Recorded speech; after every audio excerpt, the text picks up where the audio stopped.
Today I'm going to talk about a club that has enough history that we could probably talk for at least 10 minutes and miss everything. So I'm just going to stick to the basics when we talk about Real Madrid.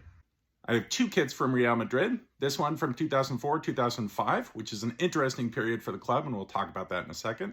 And this one from 2018-19. And as you can see from the three stripes and the logo here, they're both by Adidas, who have been their kit sponsor for a very long time. This one I actually got by accident in the mail when I was expecting a Lex Poznan jersey. Nicknames, Los Blancos, because their kit for home is always and always will be all white.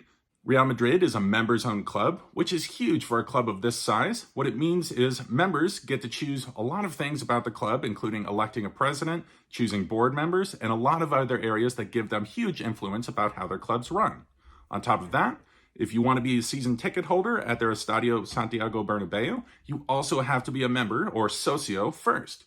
That means that a huge amount of the crowd at the games for Real Madrid are season ticket holders and very passionate fans. I said we were going to talk about the era from which this jersey comes from, and that's the early 2000s, where Real Madrid started with a new policy of running the club, which many call Galacticos.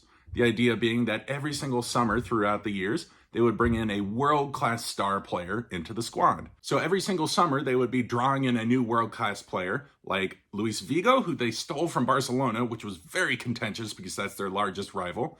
Next, they brought in Zinedine Zidane, and then Ronaldo, David Beckham, and finally bringing in Fabio Cannavaro, who had just won the Ballon d'Or as a defender. There's a lot of contention over whether the Galacticos policy was successful. It's starting to try to come back into play in recent seasons under the same president, Florentino Perez.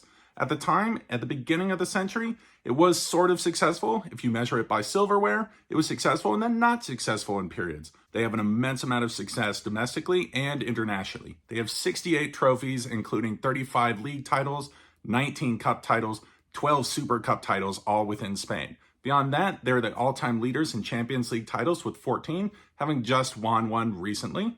Not to mention 6 other European Cups and 7 Club World Cups. I'm going to shorthand the details about their rivalries since I need to do an entire video about El Clásico against Barcelona because that's a huge match. They also have El Derby, which is a crosstown rivalry with Atletico Madrid. There's far too much talent to go over in just one video, so I'll start with the older end of their talent, which would be Karim Benzema, a man that should win the Ballon d'Or this year, and if he doesn't, it's an absolute crime. Another of my favorites is Luka Modric, who's been with the club for many, many years. On the younger side of their talent, you can talk about players like Vinicius Jr., as well as Rodrigo, who are great wingers and forwards for the club. And finally, the man of the match, in my opinion, from the Champions League final, their goalkeeper, Thibaut Courtois. So that is a really fast, blistering run-through of Real Madrid. There's tons more that you can learn about this club.